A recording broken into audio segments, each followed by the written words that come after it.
Um filme perturbador, com cenas de sexo e nudez, com um Jesus Cristo inseguro, perdido, que não ouve conselhos de Deus, mas sim do próprio Satanás, por não saber quem ele é.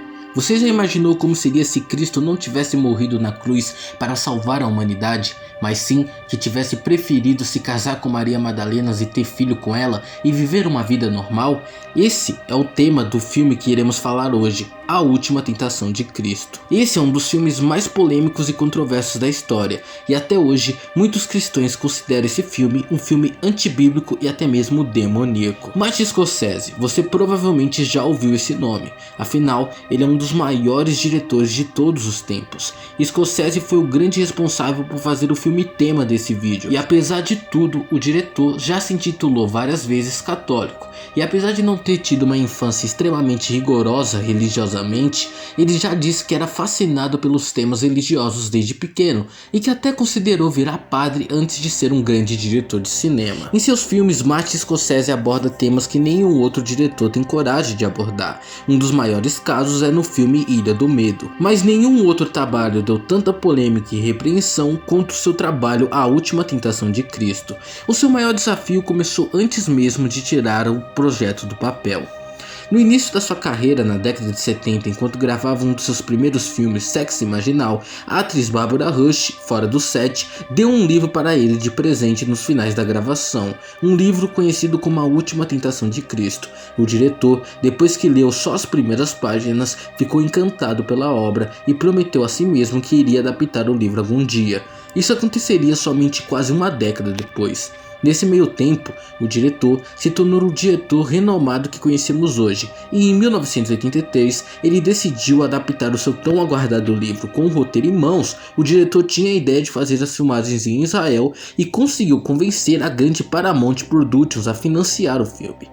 Só que a grande questão é que o livro do autor Nikos Kazantzakis já era conhecido pelos cristãos desde a década de 50 e obviamente muito criticado, pois o autor usou e abusou da liberdade criativa com base na Bíblia, abordando o tema mais polêmico da obra, no qual Jesus cai na tentação de abandonar a sua missão de morrer na cruz e salvar a humanidade para se casar com Maria Madalena, a qual ele mantinha relações amorosas. Os religiosos na época chamaram o livro de blasfêmia contra Deus, enquanto os mesmos descobriram que a Paramount iria financiar uma adaptação do livro para as telas de cinema, eles fizeram protestos e boicotes contra o longa. Além disso, a segunda maior rede de cinema dos Estados Unidos da América disse que se o filme fosse lançado, não iria exibir nas suas redes. Isso assustou totalmente a Paramount, que decidiu cancelar a missão. Martin Scorsese também decidiu que não era a hora de continuar com a ideia e decidiu esperar um pouco. Em 1987, 4 anos depois,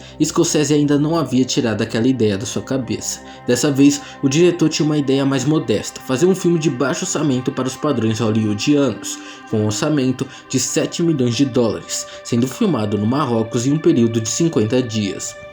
Isso atraiu a Universal. Contudo, quando o filme estava próximo de ser finalizado, grupos religiosos se manifestaram contra o filme, e o que antes eram apenas protestos agora eram ameaças ao diretor e até mesmo atentados criminais. O caso mais grave foi na França, onde grupos extremistas atacaram dois telespectadores que estavam assistindo o filme no cinema, lançando bombas de gás lacrimogênico. Já em Paris, algo ainda pior aconteceu. Um cinema foi incendiado, deixando 13 feridos e 4 em estado grave. Após alguns dias, 9 pessoas foram presas. Há quem diga que causar polêmicas nunca foi a intenção do Martin Scorsese, mas não podemos negar que nenhum outro conseguiu causar tanta polêmica como A Última Tentação de Cristo. Muitos veem como apenas uma expressão artística, que trata Jesus de uma maneira humana. Outros veem o filme como uma das piores adaptações de Jesus e uma blasfêmia sem tamanho, pois o longa trata Jesus como um ser humano falho que muitas vezes cai na tentação da carne, e a parte mais assustadora para muitos cristãos foi eles terem retratado Jesus como uma pessoa que desistiu de salvar a humanidade, coisa que a Bíblia é totalmente contra e fala totalmente o contrário. Mas e você? O que você acha? Deixa sua opinião aqui nos comentários. Eu sou o Caio e você está no canal Dessa Você Não Sabia.